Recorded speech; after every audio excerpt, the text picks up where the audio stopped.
It's time for Mornings at 8 with Jonathan Mark on AM 1480 WLEA. Well, yes, it is time for Mornings at 8 on a Monday morning. Unmistakably Monday. 5 minutes after 8 o'clock on kind of an overcast and kind of a sort of a gloomy type Monday here. But nonetheless, it's the start of a work week, and here we go. And I'm thinking, let's see if we can keep the mayhem down to a minimum this week, shall we? Last week I said fasten your seatbelts on or the week prior I said fasten your seatbelts on a Monday, and that didn't quite work out. Well, let me see. Brian had a couple of stories on here, just certainly worth a mention, and one especially. At 2 o'clock this afternoon, state troopers will be joining the family of Nicholas Clark and several officials for the dedication ceremony renaming the Route 415 bridge over I-86 in memory of Trooper Nicholas Clark. He was killed in the line of duty July 2nd last year. And I think it's probably, a good idea to just give a thought, just a thought to all those out there, men and women, who risk their lives on a daily basis and to keep society in one piece. You know what I mean? So they're out there every day doing something, and you never know if you will come home after your shift, if you get my drift. So, yeah, just a little thought. And there was also another story he had where NYSEG is asking for the public's input because they are asking for yet another rate increase. Okay, fine. So they want the public's input on what you think about NYSEG raising its rates again. Let me see. My show ends at 8:30. I don't really think I can give you my entire thought on that. But I'm trying to think of the last... Now, I'm probably wrong on this because a lot of times I'm wrong, and there you go. But I'm trying to think of the last time that the state said no. When has a state ever said no to a utility asking for a rate hike?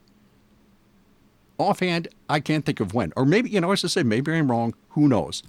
Okay, so the state wants your input. Well, why don't you give them your input? That'll be fun. Oh, let me see. There was a story in yesterday's Spectator about how this has been a terrible year for crops in New York. And farmers are losing tens of millions of dollars in crop losses this year because of the weather. And agriculture being New York State's number one industry. No one outside of New York would know that, but agriculture is New York State's number one industry. And when you're starting to talk about losing tens of millions of dollars, that's really not such a good idea there, Which is really interesting because our flowers, totally unimportant, but our flowers, our flower bed and flowers in the pots and all that, we have never had such a good year. So I'm thinking, not being a farmer, I don't know, but I guess rain is good for flowers and flower gardens, but not so good for crops. I don't know, but our flowers have never been better, and the crops have been probably never been worse. So go figure, it's kind of strange. Okay, let me see. Oh, speaking about law enforcement, they're at it again downstate in New York, this time in Brooklyn. You wonder what's going on down there. I mean, who in their right mind would want to be a cop in New York City or Brooklyn? I don't know. I mean, it's... Anyway, where was this? I got this from Empire Report. Cop-hating mob at Brooklyn housing project injures 3 New York City cops. This was in Brooklyn. Roving cop-hating mobs erupted in violence, taunts, and gunfire in Brooklyn, leaving 3 officers with minor injuries. At least some of the injuries were caused by, quote, airmail, objects thrown down at cops from rooftops. Now, if you're on top of a, housing project rooftop, that could be 10 stories, it could be 15 stories, it could be 8 stories. So if you were throwing something from a rooftop at a cop, that could be not too good. Anyway, this was in the Bedford-Stuyvesant area. And Bedford-Stuyvesant is a really rough neighborhood. I mean, a really rough neighborhood. And let me see, 11 people had been arrested on charges of disorderly conduct. And the violence comes after a series of water dousing attacks on New York City cops throughout the city this summer. Straight up cowards One man of the crowd there shouted at cops, "You don't know how to do anything, you..." Oops, can't say that. You don't know how to do anything, you coward." Right, so he said that to the cops. One of the cops injured Saturday had to be hoisted onto a gurney by medics who rushed him from the sidewalk outside Marcy houses late at night. At least 6 or 7 gunshots rang out from a rooftop of the housing project shortly afterward, causing no injuries but sending scores of cops running toward the gunfire. Toward the gunfire. Now get that? They're running toward the gunfire. Okay. Early on the next morning, several roving bands of angry residents were still taunting the cops in the surrounding blocks. Anger may have been stoked by cops earlier using pepper spray to disperse crowds who were barbecuing and picnicking as part of a Marcy Day celebration. The after effect of the pepper spraying was captured on video posted to Instagram. It shows angry residents trying to flush the chemicals from their faces and skin with milk. Everyone was just having their fun. No gangbanging. Everyone's sitting around enjoying Marcy Day, said one woman who lives in the Marcy houses. Everyone are having cookouts and stuff, said the woman who asked not to be named, and cops just started pepper spraying, she claimed, for no reason. I'm sure, by the time you use pepper spray, I'm pretty sure that there's got to be a reason for using pepper spray, right? Okay, that was in Brooklyn, and here we have another story from downstate. There's this, let me see, what's his name? A Long Island man impersonating a police officer tried to take the law into his own hands when he pulled over a van. We've heard that happens a lot.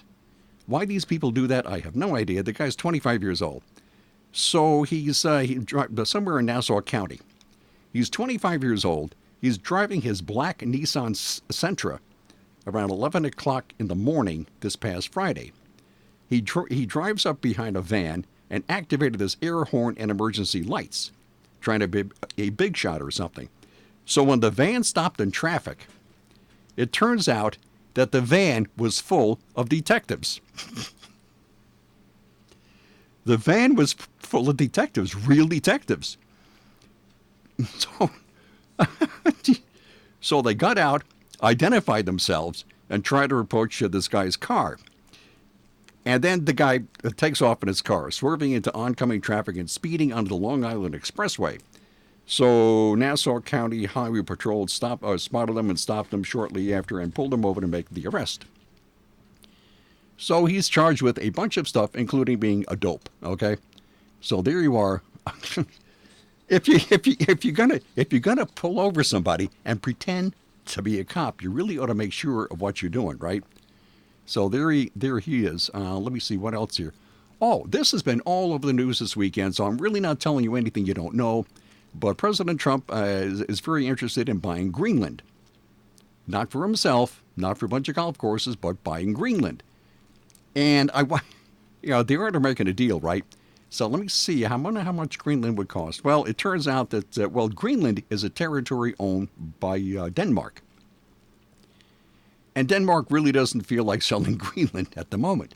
Maybe later on, who knows, but they don't feel like selling Greenland. So the story was first reported last week by the Wall Street Journal. And President Trump had, he said it was solid economic strategy to purchase Greenland. But as I said, Denmark, which owns Greenland, really doesn't feel like selling. It's an autonomous territory, and we, the United States, we have a military air base in the northernmost part of Greenland. It's located about 750 miles above the Arctic Circle. 750 miles above the Arctic Circle. It was built in 1951. The radar and listening post features a ballistic missile early warning system that could warn of incoming ICBMs and reaches thousands of miles into Russian territory. So Trump wants to buy that. Greenland says, no, we're not really interested, but it's not the first time that somebody is, the U.S. has expressed interest in purchasing Greenland. Who else? Harry Truman wanted to purchase Greenland in 1946. And Secretary of State William Seward in 1867 showed interest in purchasing the island. It's a really, really big island. Greenland's a big island. And again, Denmark said, no, I don't think so. Anyway, Denmark is when was this?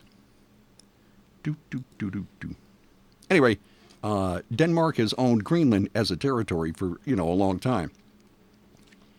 And I remember reading a book a long time ago. I mean, a really long time ago. I don't remember the name of the book or the name of the author or even if this is true.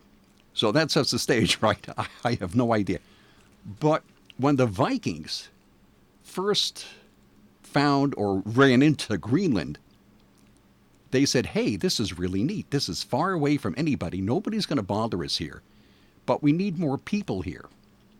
We need more people. So how do we get people to come to Greenland? Because it's forbidding, it's foreboding. It's a really, a rugged place. How do we get more people here? How do we get some settlers here? So the Vikings, in addition to being really shrewd traders, marketers, and all that, they were also profoundly well-versed in PR and marketing. Now, you really wouldn't think of that, but the Vikings were good PR people. How do we get people to come here when it's so forbidding?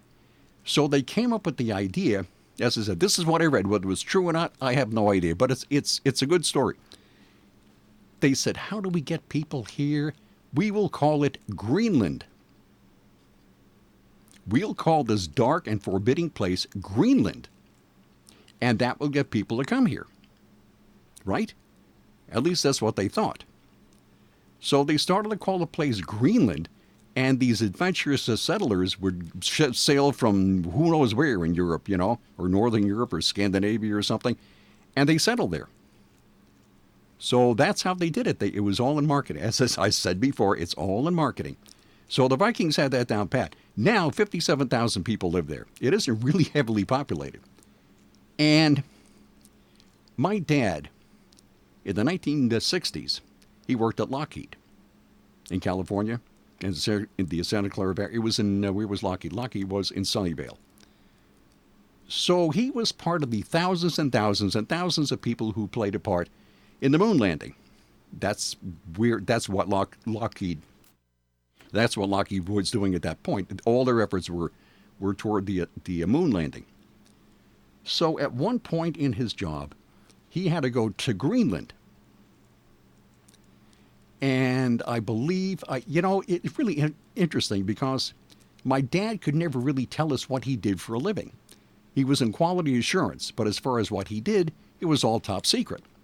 So he could never really tell us what he did, Which made it kind of interesting at school because you could never really tell what your dad did because you really didn't know. Anyway, so he was up there on some mission, who knows what. But when he came back after a week, he couldn't tell us what he did when he was there, but he did mention that there was a bar and a restaurant near this air base. That's where he was. And one of the main attractions was mixed drinks with 50,000-year-old ice cubes. 50,000-year-old ice cubes. It's a glacier, right? The ice has been there for a long, long time. So what they would do is drill down in this glacier and pull up this ice and then make ice cubes out of this 50,000-year-old ice. And that apparently was a big attraction, and that's it. That's it for Greenland. Okay, let me see what else here. Oh, this was a video I found it was a story with a video on Fox News, and this is just, wow. A Coast Guard cutter's crew makes massive 4,600-pound cocaine bust, the second in 5 days. This is Fox News. The crew of the Coast Guard cutter Midget recently seized more than 4,600 pounds of cocaine, their second cocaine bust in 5 days. The drugs were confiscated July 31st from a low-profile go-fast vessel in international waters of the eastern Pacific Ocean, the Coast Guard announced. The bust came just days after the July 25th seizure of more than 2,100 pounds of cocaine from a different boat Let me see. Anyway, a different boat. The total of more than 6,700 pounds of cocaine seized in the two operations was worth more than $89 million. The captain of the cutter, Captain Alan McCabe, says the national security cutter gets you further, faster, and delivers more capability once on the scene than any other cutter in the history of our service.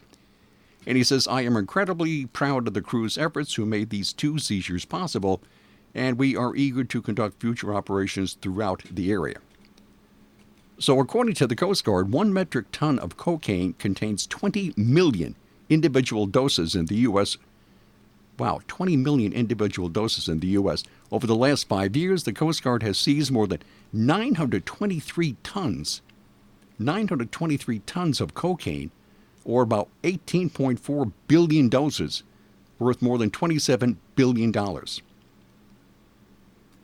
So that's just the wowee.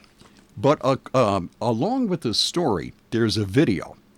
And unless you see the video, you can't really. But there's this Coast Guard cutter. And there's this low-profile go-fast boat. It looks like a submarine. So just the deck is above water and the hatch. And this Coast Guard cutter is getting. It was a video taken from the Coast Guard cutter. Duh. So you see the cutter getting closer and closer to this low-profile go-fast boat. And while there's no reference point in back because it's on the ocean, you can kind of tell how fast these things are going. And both of these vessels are just hauling. I mean, they are going really fast, very fast. And the cutter gets closer and closer, and these two guys, these two Coast Guard guys, they are heavily armored. I mean, they are wearing every kind of armor possible. And they're also heavily armed. And they jump onto this moving submarine on the open water. Now, just imagine how that's going to go, right? But they jump onto this moving submarine, go-fast boat, and you could tell that they could barely keep their balance. But they jump near the bow, and they're going toward the stern, where the hatch is. And they're having a hard time keeping their balance. But eventually, one guy reaches the hatch and just slams down on this hatch. I mean, he's just slamming on this hatch, trying to get him to open up. Wow, I mean, that takes courage. That really takes courage. And training, you know? And you really got to hand it to them. So eventually they did stop the boat and all that stuff. And wow, that video was just, it was something else. Imagine doing that for a living, right? Yeah, okay. Hey, insurance. I would imagine that they would need insurance. Yeah, I'd say so. Insurance, everybody needs it. You can do no better anywhere than the Ryan agencies. They have insurance offices in Hornell, Jasper, and Wellsville. They're local. I just told you that. They're independent. They do the insurance shopping for you. It's like having your own personal insurance shopper. They're insurance experts. They offer sound, unbiased advice. They're friendly. They're local. They have a great website called, that's right, RyanAgency.com. From the Fox Sports Studios in Los Angeles, here's Eddie Garcia. In baseball games of note, the Cubs down the Pirates 7-1, while the Cardinals edged the Reds 5-4. So Chicago and St. Louis remain tied for first place atop the NL Central standings. Mets beat the Royals 11-5. New York rookie Pete Alonso hit his 40th home run, setting a new National League rookie record for home runs in a season. Brewers were pounded by the Nationals 16-8. Washington hitting 8 home runs in that win, and the Phillies fall to the Padres 3-2. So New York joins Milwaukee and Philadelphia. They're all 2 games back of Chicago for that last wildcard spot in the National League. Rays walk off with a 5-4 win over the Tigers. The Astros beat the A's 4-1. Zach Greinke getting his 200th career win for Houston. Tampa Bay has a game and a half lead on Oakland for that last wildcard spot in the American League. The Twins sweep a 4-game series from the Rangers with a 6-3 win. The Indians knock off the Yankees 8-4. Minnesota remains 2.5 games up on Cleveland for the AL Central's top spot. And in a battle of division leaders, it was the Braves over the Dodgers 5-3 in defeat. Cody Bellinger hit his 42nd home run of the year for LA. From the Fox Business Network, stock futures are higher after President Trump said yesterday he saw little risk of recession despite last week's volatility in the bond market. He repeated that he's not ready to make a trade deal with China. The president also says he has spoken with Apple CEO Tim Cook about the impact of U.S. tariffs on Chinese imports. Cook says Samsung's products would not be subject to the tariffs. Kroger is launching an egg alternative made from vegetables. Just Egg will be available in Kroger, Ralph's, Fred Meyer, and other supermarkets in coming weeks. The company says the egg substitute is free of cholesterol-saturated fat and artificial flavoring. The Dow added 306 points on Friday. The Nasdaq was up 129 and the S&P added 41. With the Fox Business Report, I'm Jenny Cosola. Do you want to learn to speak a new language but don't have enough time? Then you need to try Babbel, the language learning app that you can try for free right now at Babbel.com. Babbel's lessons are just 15 minutes or less, and you can go at your own pace. You'll be amazed at how easy Babbel makes it. Start your first lesson in the language of your choice for free. Just download the Babbel app or go to Babbel.com now. That's Babbel.com. Today at Simmons Rockwell Ford, drive away in a new Ford F-150 lease for only $339 a month. A new 2019 F-150 STX Crew Cab 4x4 equipped with a 2.7 V6 EcoBoost engine, running boards, 20-inch alloy wheels, lease with no money down and Ford Trade Assist for $339 a month for 36 months. Only tax and DMV fees are due at signing. Shop Simmons-Rockwell.com. Life doesn't stop for appendicitis, or a gallstone, or a hernia. That's why UR Medicine offers minimally invasive general surgery at hospitals throughout the region. Minimally invasive means smaller incisions, and smaller incisions often mean shorter hospital stays, less discomfort, and faster recoveries. So you can get back to the things you love, because life doesn't stop, and you shouldn't have to either. UR Medicine, medicine of the highest order. And we're back. Okay, I guess I never really have a theme on this program, but I guess this morning it's bravery, I guess. I don't know. This happened in Canada. A New Jersey family of 4 were camping in Canada last week and were saved from a wolf attack after a neighboring camper jumped into action. Well, it was more than just the neighboring camper. I'll tell you about that.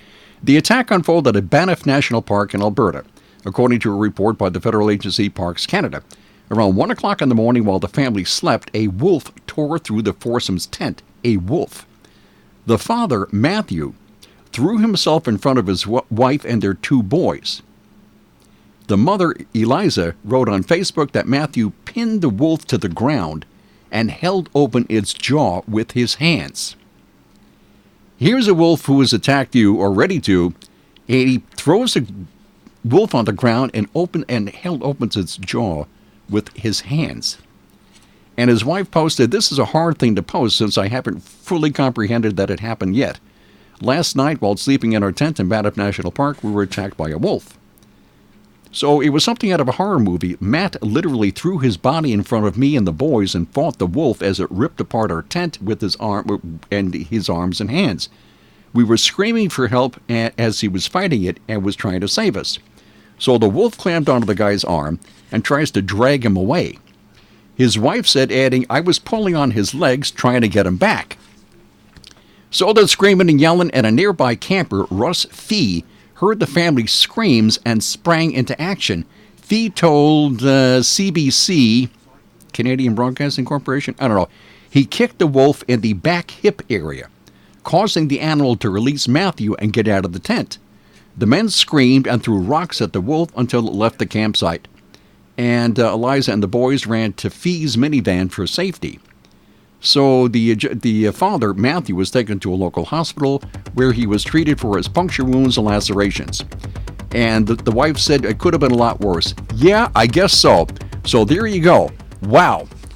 So this wolf is going to attack your wife and your kids, and you throw it to the ground and hold its jaws open with your hands. Man, there are some incredible people out there. So there you go. Okay, that's it for this morning, and I will see you tomorrow at 8:05. Bye.